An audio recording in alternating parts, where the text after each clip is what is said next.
শুভ রথযাত্রার কৃত্রিম শুভেচ্ছা। আজ রথযাত্রা করে রবীন্দ্রনাথ ঠাকুরের একটি কবিতা পাঠ করে শোনাচ্ছি।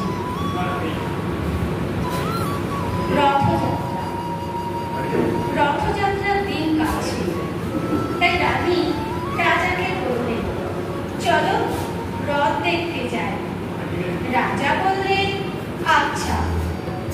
ঘোড়াশাল থেকে ঘোড়া বেরোলো, হাতিশাল থেকে হাতি, ময়ূরপঙ্খী যায় সাড়ে সাড়ে, আর বল্লম হাতে সাড়ে সাড়ে সিপাই শাস্ত্রী দাস দাসী দলে দলে পিছে পিছে চলল।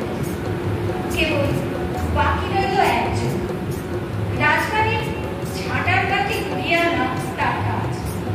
সর্দার এসে দয়া করে তাকে বললেন, ওরে তুই যাবি তো আয়। সে হাত জোর করে বললে, আমার যাওয়া হবে না। রাজার কানে কথা উঠল, সবাই সঙ্গে যায়, কেবল সে দুঃখীটা যায় না। রাজা দয়া করে মন্ত্রীকে বললেন, ওকে ডেকে নিও। রাস্তার ধারে তার বাড়ি। হাতি যখন সেখানে পৌঁছলো, মন্ত্রী তাকে ডেকে বললেন, ওরে দুঃখী, ঠাকুর দেখবি চল। সে হাত জোর করে বললেন, কত চলবো? ঠাকুরের দুয়ার পর্যন্ত পৌঁছই এমন সাধ্য কি আমার আছে? মন্ত্রী বললেন, ওই কিনে তো রাজার সঙ্গে চলবি। সে বললেন, সর্বনাশ, রাজার পথ কি আমার পথ? মন্ত্রী বললেন, তবে তোর উপায়? তোর ভাগ্যে কি রথযাত্রা দেখা ঘটবে না?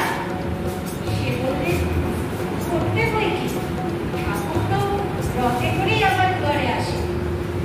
মন্ত্রী হেসে উঠল, বললেন, তোর দুয়ারে রথের চিহ্ন নাই?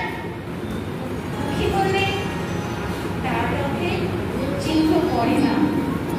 মন্ত্রী বললেন, কেন বলতো? দুঃখী বললেন, তিনি যে আসেন পুষ্পক রথে।